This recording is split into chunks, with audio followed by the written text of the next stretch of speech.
It's finally happening. In this video, I am specifically doing a prep and pack vlog just for Disney.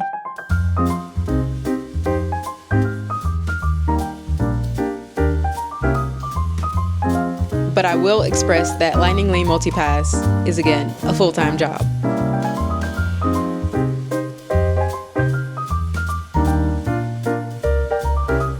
They have to let you in, and once you're in, they can't kick you out.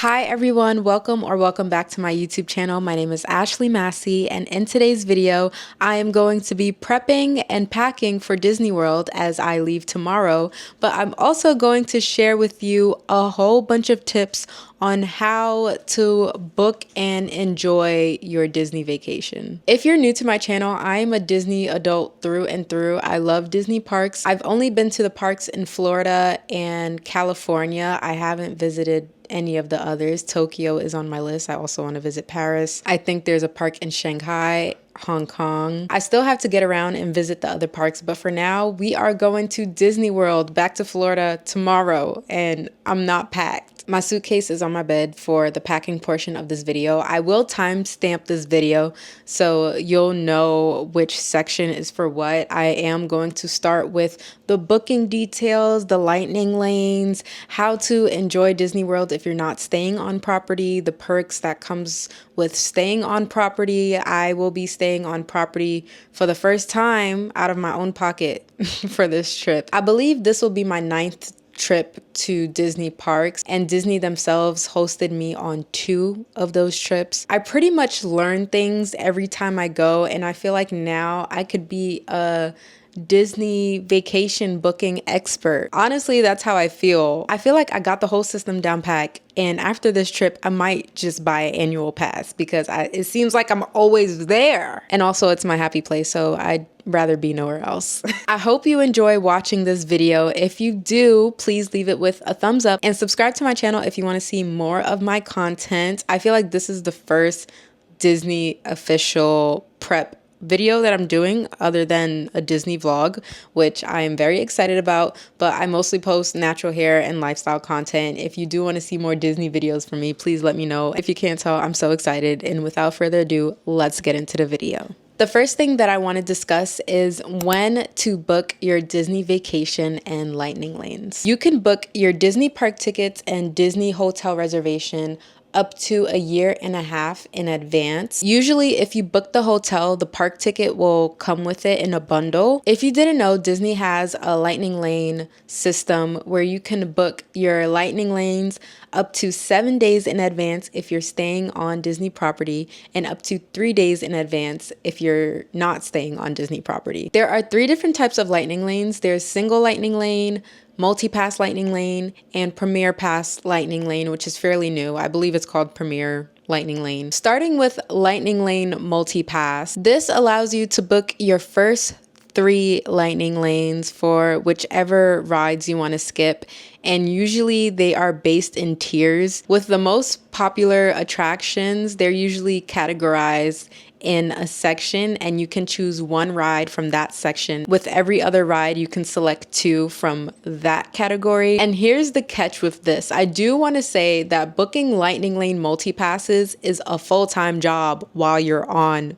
vacation or while you're at Disney World. Typically, 1 person is in charge of this to book for yourself, your group, whoever. After you book your 3 lightning lane passes, until you're on Disney property inside of whichever park you're at and you get off of the first ride, that's when you're able to book your next lightning lane. And that goes based off of time and whatever availability they have on the app. The system never used to be this way. I don't know why it's like this, but I feel like once you know the tips and tricks, you should be able to enjoy whichever rides you want to get on. And I will show you examples on my phone of what I booked for the girls and I for this trip, but I will express that Lightning Lane Multipass is again a full-time job while you're on your Disney trip. I'm just gonna say LL instead of Lightning Lane, but LL single passes basically allows you to purchase a ride time for the park's most popular attractions. So in this case, for Animal Kingdom, it would be Avatar's Flight of Passage. For Hollywood Studios, Rise of the Resistance, the Star Wars ride. Magic Kingdom has two, which is Tron and Seven Dwarfs Mine Train. And Epcot has Guardians of the Galaxy Cosmic Rewind, which is my favorite ride ever. These rides are not included in the multi-passes. It's a separate purchase. Disney is after our coins, but I promise the experience is worth it. LL single passes are more likely to sell out faster than multi-passes because these are the most popular attractions. Everyone wants to get on these rides, and usually the wait time is really long for these rides. So I'd say it's worth it to pay to skip, but also waiting on these lines is also an option. With LL Premier Pass, it's fairly new, like I mentioned, and it's also really expensive. I don't know. Every time I see those prices, it's like a jump scare. I don't even click on it because maybe when I'm rich, probably. I feel like it would be worth to get a personal guide at that point. If it's a group of y'all and y'all are paying almost $500 extra at Magic Kingdom just to skip all the rides. Oh, well, with LL Premier Pass, you get to skip all the rides one time without booking anything, which I think is kind of cool, but it's just the money. If you have it, go for it. You don't have to worry about booking any ride times. The multi-passes and the single passes are included in Premier. You can literally just go and have a ball. I'd probably do it if I had it, but it's as of right now, it's just yeah. I do want to show you how it looks booking LLs. Since I'm staying on property, I was able to book 7 days in advance at 7 a.m., whichever date that was. And I would highly recommend being on the app by 6:55 a.m. because this thing is no joke. People are on it. I can share with you my itinerary. I just won't show you the names of who I'm going with. But the process was pretty simple and quick. I was able to select whichever park for whichever day. I went through the process of booking for LL multi-passes and single passes. I will put everything on the screen as I am looking on my phone through the Disney app. What I learned while doing this is that you can't purchase LL multi-passes for 2 parks in one day. We are park hopping. On Tuesday, we're doing Animal Kingdom and Hollywood Studios. So I was only able to get a multi-pass for Hollywood Studios and not Animal Kingdom, which is okay because there's not a lot of rides at Animal Kingdom, but you are allowed to purchase single passes for both parks. So we did it for Avatar and Rise of the Resistance. And the reason why I mentioned that you have to be on this is because Monday we're doing Epcot, and I thought it would be no deal to save Epcot booking for last after doing Tuesday and Magic Kingdom for Wednesday. But with Epcot, y'all, there are 2 rides that are in the first tier where you can only select one from. And it's their most popular rides that you can't buy single passes for. And that is Frozen Ever After and Remy's Ratatouille. It's really hard to get these lightning lanes for multipass. I kid you not, at probably 7:05 a.m. after I finished the other bookings, the earliest time for Remy's Ratatouille was like 7:25 p.m. And I think that's the time we got. Yeah, it's for 7:25 p.m. and the park closes at 9. So we basically have to wait online for Frozen Ever After, but it's just things like that that can get kind of technical with booking the ride times and what's available, because if guests that are staying on property have access to book these rides 7 days in advance, just imagine what's available for everyone else who gets to purchase 3 days before. But lightning lanes is definitely something that you want to stay on top of to get the most out of your experience if you're willing to pay and skip lines. But if you have the time, you can definitely wait on these lines. It's totally an option. Or if you don't care to get on any rides, there's honestly so much to do. Next, I want to talk about the perks for staying on property.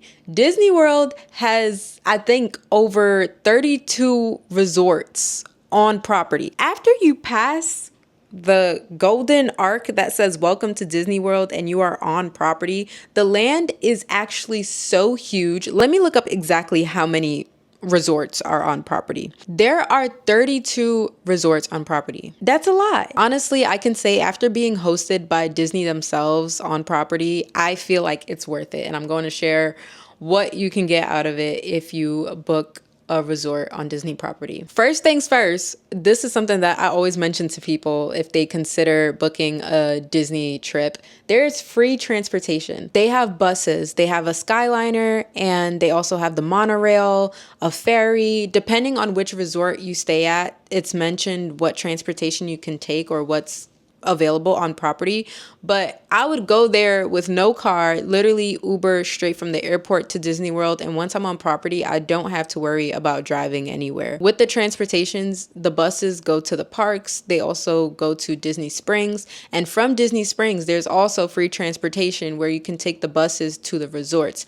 The only thing is that the buses from Disney Springs does not go to the parks, and I found that out my last trip. When I was there, I was trying to get to Animal Kingdom from Disney Springs and I had to go to my resort first to get the bus to go to Animal Kingdom. But the free transportation is literally so clutch. I kid you not, it's the best. You don't have to worry about driving anywhere, renting a car. It's so amazing. Another perk you get from staying on property is early park hours. This is something I'm not taking advantage of while I'm there this upcoming week, but basically there are normal park hours and there are early park hours. Early park hours is if you're staying on property, you get to enter the park an hour early before regular hours and you have 30 minutes to enjoy rides, taking pictures while the park is fairly empty, and just experiencing the parks before heavy crowds. Another thing which we went over is booking Lightning Lane 7 days in advance, which I think is clutch. If you want to skip the rides, it's worth it. There's free Wi-Fi, free parking. If you're driving and you want to, park at your resort, parking's free because you're there. There's usually pools on property, which I get to enjoy for the first time next week. I can't wait. I haven't been to Disney where I had a pool day at the resort, or I've only stayed on property.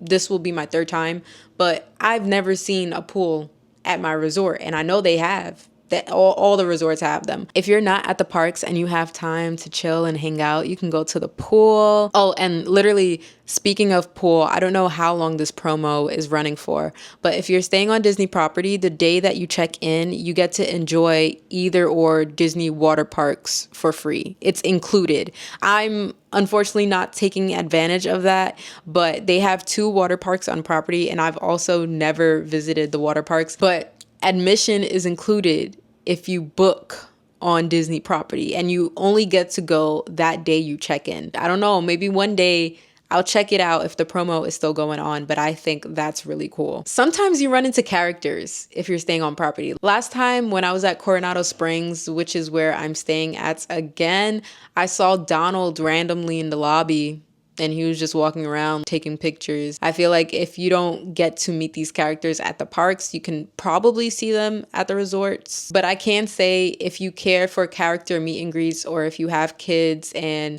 they love seeing characters, the place where you can mostly see them is on a Disney cruise. I know this has nothing to do with the Disney cruise, but if you have little youngins and they love the characters, I would highly suggest a Disney cruise, just saying.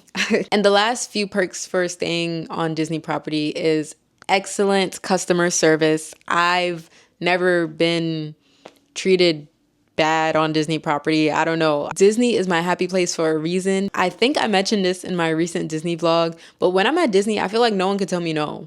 And it's not like I'm going there to act out, but I feel like there's nothing that they can't do for you. And the staff really goes out of your way to make sure that you have the best experience, which I love. And I feel so spoiled at Disney, even when I'm hosted or not being hosted and I'm there on my own. And I just feel like customer service is top tier. I don't know if that's just me. And lastly, there's different dining experiences at these resorts. You might have restaurants on property that has character meet and greets and the characters walk around while you eat. Most likely these are buffets, all you can eat. I did go to a restaurant called Cape May, which was at I think Disney's boardwalk. It was along the boardwalk. It was one of the resorts on the boardwalk. I wasn't staying at that resort. I was there for the day, literally for the day. I flew out in the morning and we wanted to come back at night, my boyfriend and my mom, but we couldn't find a late flight, so we left the following morning. We were at Epcot for a day. So we went to a restaurant that was at the resort, and it was a character meet and greet, but it was a all you can eat. We didn't pay too much attention to the characters. We were there for the food. The food at Disney is also chef's kiss. I can't wait to eat next week. Like the diet, non-existent. Mickey waffles all in my stomach every single day. But if you care for dining experiences, you can find that on Disney property at your resort. Now we're going to get into how you can enjoy Disney World if you're not staying on property. There are many hotels located outside of Disney World, and I mean literally right outside Disney World. I have done this multiple times where I've stayed off property and gone into Disney World taking Uber, Lyft, or whatever. I personally wouldn't recommend it only because the Lyft and Uber fares can be costly if you don't have a car. And even if you have a car, you're paying for parking at these parks. Not trying to dim a light on that because staying off property is also an option. But here are some hacks that I can share with you to get the most out of your experience. First things first, make early breakfast reservations at the parks. I had no idea about this up until 2 years ago when I went with my friend. We had made breakfast reservations at a restaurant inside Animal Kingdom. It was during early park entry hours, but we weren't staying on property. We were staying outside of Disney World, and we didn't know if we were able to go in the park or not because we weren't staying at a resort on Disney property. It happens to be if you book early morning breakfast reservations at a park, they have to let you in. And once you're in, they can't kick you out. What we did was we ate at the restaurant and we were there during early park entry hours, and we still got to enjoy the park while the crowds weren't high and we were just with the people that were staying on property, which was a really cool experience. Which brings me into my next thing called rope dropping.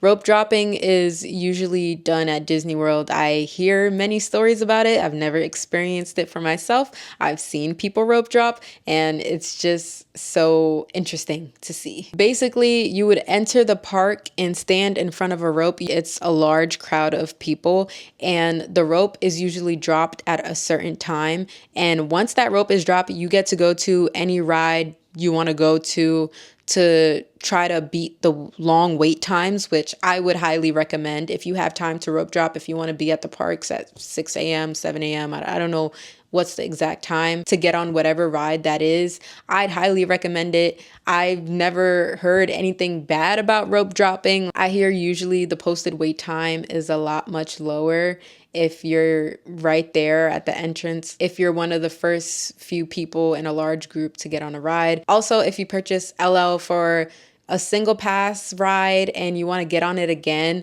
you can also rope drop in the morning and go during the time you paid for. There's just so much flexibility that you can do with rope dropping, paying to skip lines, and getting the most out of these rides. Another thing that you can do to enjoy Disney World if you're not staying on property is take advantage of the free transportation. You can use Disney's transportation to visit other resorts. Like I mentioned, these resorts have special dining experiences, and they also have gift shops where you can find merch there that you could possibly not find anywhere else. So you're free to eat, shop, explore everything that Disney has to offer, even though you're not staying on property, which I think is amazing. If you're staying at a hotel outside of Disney World, you are free to visit any resort and see what's going on. If there's a resort that you want to visit, you can go ahead and go visit. Also, you can go to Disney Springs, which is free. Disney Springs in Orlando is fairly huge, and there's a lot of places to shop, to eat. Sometimes they have live bands play at night. They also have the World of Disney there. That's where their biggest merchandise store is, where you can get ears, clothing, accessories, literally anything Disney you can think of. They have home stuff.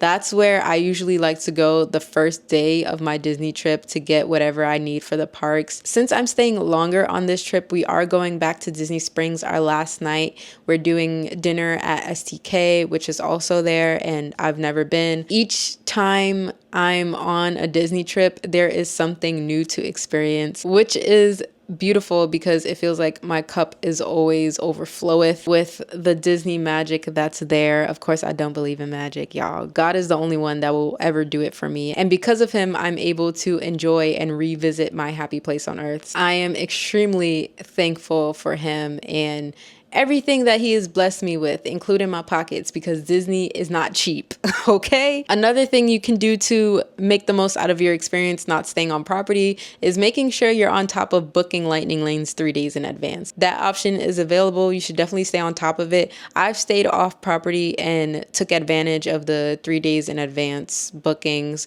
and my friend and I, we had the best time, but that is something that you definitely want to take advantage of. And lastly, I'll share, be on the lookout for special events. This summer, they have after hours where you can pay for admission to be at the park for the hours that they have after the park is closed. You don't need a regular ticket admission during the day for these events. You would basically purchase the after hour ticket event and enjoy the park during those hours.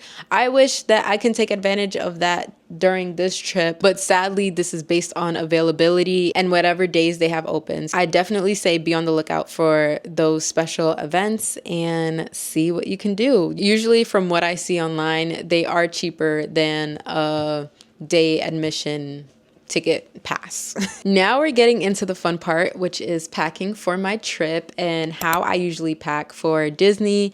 I have everything on my notes here. I will put everything on the screen so you can see clearly because again, it's not the same. I am very organized when it comes to packing. I don't want to forget anything, especially if I'm traveling by myself and I'm not with family. Usually if I forget something, my mom has it, but I won't have my mom with me on this trip, so I have to be responsible. I usually like to plan out my outfits by the days and the weather as soon as I can get what it's gonna be like. Right now, the forecast keeps on changing and it's going from sunny to rainy.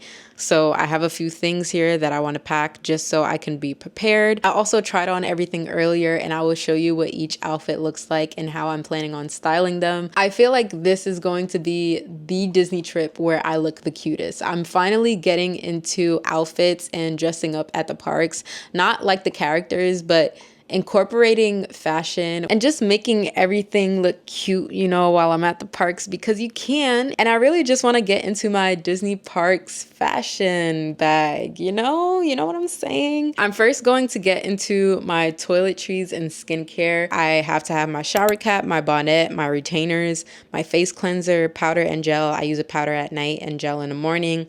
My serums, moisturizer, SPF, my liners, shower slippers, wipes, hand sanitizer, makeup remover. I kid you not, I've been forgetting makeup remover on my past few trips. I don't know what's wrong with me, but yeah, I have to make sure I have that. Lotion and deodorant. As for makeup, I actually have my makeup bag. Where is it? It's on top of my carry-on, but everything is in there. My primer, my brow gel, concealer, bronzer, blush, mascara, setting powder, setting spray, lip liner, lip gloss. I usually don't use all these products, but it honestly depends on the weather because if it's hot, you won't see me with a caked up face, even though I mostly use concealer and blush and also mascara. As for accessories, we have ears. My ears collection is large, y'all, and it only keeps on growing every trip that I go on. And I also just discovered that the Disney store at Times Square sells all the ears that you can get in Florida. And I say that with an attitude because now I'm in trouble. I can buy ears whenever I want from home and not have to travel to get them. It's crazy. And I did buy ears there for this trip, which I'm not sure if I'm going to wear with any of my outfits, but you let me know if it's cute or not, please. My water bottle, magic bands, jewelry, my Dale and Winnie keychain that I also got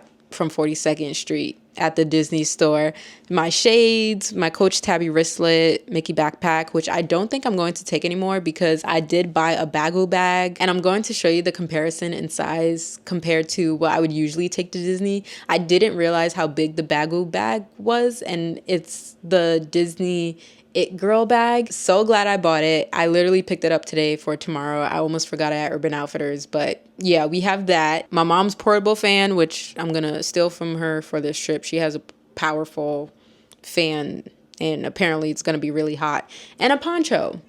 because it might rain, and my poncho is, I have it next to me. It's literally so compact. This will be able to fit in my bagu with no problems. For electronics, my phone, my Canon G7X, that's what I use to take all my pictures. The digital camera is worth it. It's so bomb.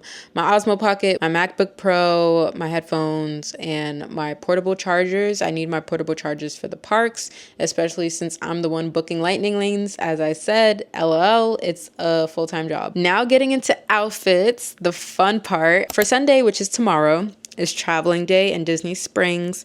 I'm planning on wearing a D23 jersey. I am now a D23 member thanks to my Disney family. They hooked me up with the membership for a year, and I got that Spirit jersey in the mail.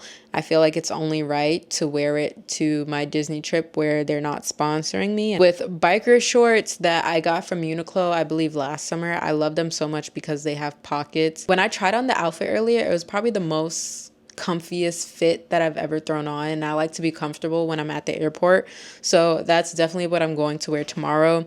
And we're also going to Disney Springs in the evening. I don't know if I want to bring another outfit for that. I think I probably should, but I didn't figure it out, and now that I'm looking at the list and recording this video, I probably should figure that out ASAP because I leave in a few hours. For Monday, we are going to Epcot. We're there all day. I'm going to wear this Graham dress. I think that's how you pronounce it. It's like a picnic looking pattern, red and white dress. It's really cute. I'm going to put shorts underneath because y'all, we don't show cheeks at a family-friendly park. I don't know what's going on with girls showing their cheeks at these parks, but y'all, put some shorts on, please. I'm planning on wearing this dress with my New Balance sneakers. I recently got I believe the 9060s. I should probably insert on the screen exactly the name of the sneakers, but I bought them specifically for my last Disney trip, and they were so comfortable. It lasted me the 2 days that I was at the parks, and I feel like they're just really good park sneakers in general. I've tried Hoka's, and they were the most uncomfortable sneakers ever. I don't know if it was because of the certain sneaker that I bought or the style, I don't know, but it was so uncomfortable, and I know a lot of people love Hoka's, but I would prefer my New Balance. Tuesday, we're supposed to be at Animal Kingdom and Hollywood Studios. I'm planning on wearing this denim vest top, which I went through 3 sizes within the last, I think, 3 to 4 weeks, but it runs really, really small, and it's from Lulu's. So I ordered a small, didn't even button up. I ordered a medium, which came last week. It's snug, but again, I want to eat. I want to have all the Mickey waffles I can have. To my boyfriend who's watching this, who's also my personal trainer, I'm sorry, but I just felt like the medium was too tight, so I did order a large, and it came in yesterday, and it fits so much better. And I'm planning on wearing that with these ruffle white shorts, or it's like a skirt that I got from Princess Polly. It's literally so cute, and I love the way it looked when I tried it on earlier. I'm so excited for content. Like, these pictures are going to eat down, and I'm also traveling with other content creators, which I'm also excited about. Usually when I go to Disney with my family, they don't really understand the concept of content and how to capture my content properly. I usually just like, geez, and that's it. Now I get to like play around with fits, poses, and just look cute at the happiest place on earth, you know? My dilemma with this outfit though, I feel like I can switch my sneakers and wear my brown Sambas with the ears that I bought from 42nd Street. If you didn't know, Hollywood Studios have a Toy Story land, and I feel like that theming of the outfit will look so cute. If anything, I can pack up the Toy Story ears with me and not wear it to the park. I can just wear it for the pictures in that certain area of the park. Wednesday, we're at Magic Kingdom, and I'm planning on wearing this red ruched top or ruched, the ruffles on the top, but it's really cute with these jorts that I got from Motel Rocks last year and my New Balance. I'm also going to wear my Minnie and Mickey character headband that I put together myself on my last Disney trip at Disney Springs. It's literally so cute. The characters, you can change them, take them off, and I just feel like it's the smartest thing Disney has done when it comes to ears and headbands. Also, if you're new to wearing Disney ears, they could start to hurt right behind your ears. And another good thing about the Bagu bag is that you can hold your ears through the strap, and I'll show you how to do so on screen here, and I feel like that's another reason why the Bagu is like the it girl bag for Disney girls. If you get tired of wearing them or if they start to hurt, you can just attach them to your bag, and I think that's great. Thursday is our chill day, and we're gonna be by the pool, and we have dinner at STK. I have my swimsuit and everything planned for the pool. As for dinner, I'm planning on wearing this teal romper, sparkly romper. I just love it because it looks like a dress, but it's not. It has shorts. And I have to figure out the shoes. I don't know what I want to put on my feet because I don't want to pack too much because I'm literally only taking my carry-on, and I don't want to check in the luggage. I just really don't. I don't. But I'm going to see what the vibes are for that fit. Friday is traveling day. I usually wear the same outfit that I travel in with going back home. It just saves space when it comes to packing, and I've been doing this for so long now. I just feel like it's the best thing you can do to save yourself space and time. I am going to pack up extra biker shorts, but I'm going to wear that same D23 Spirit jersey. Before we get into the packing portion for this trip, I wanted to show you the regular size bag that I would usually take to Disney versus the Bagu that I bought today. The difference is insane. Let me hold it up side by side or right in front of each other.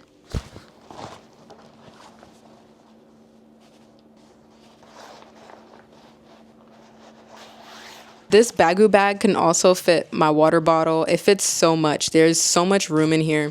And this is where you can hold the ears. And I also forgot to mention that I got some really cute jewelry from Marshall's. If you didn't know, they also have some Disney collaboration pieces, and I got these Rex earrings for $8. They move. It's like 2 separate pieces. They're on sale. But I feel like this would look so cute if I go through with the Toy Story theme, right?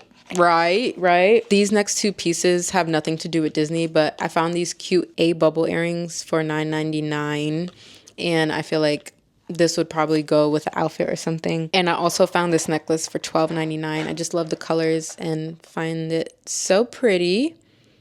I can't wait to pack these pieces up. And I also got this jewelry travel box from Primark for like $8, which I want to show you before we pack. Where is it? This is it. It's so cute. It was literally $8.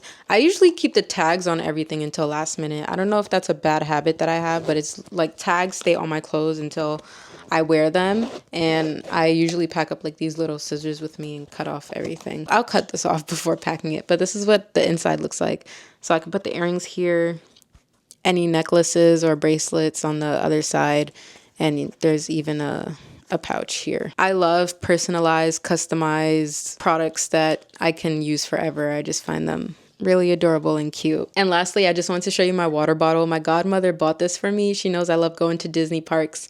And this is the Lululemon and Disney collaboration. This is going to be my first time using my water bottle. I would highly suggest bringing a water bottle to the parks if you can. Water is very expensive at Disney parks, and you can refill your water bottles for free when you bring one. So that's also a hack or a tip that you can use to save money on water. And also they sell Dasani. I feel like that's a double whammy because Dasani is not even good. But if you can, bring your own water bottle.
now that we are fully packed and I shared all my tips and tricks to book your own Disney vacation and how to get the most out of your experience, please, please, please let me know if you benefited from this video or if you were planning on booking a Disney trip and didn't know where to start, what to do. I hope this video was helpful for you. Again, if you liked it, please leave it with a thumbs up. And I thank you so, so, so much for watching, and I will see you in my next video. Bye.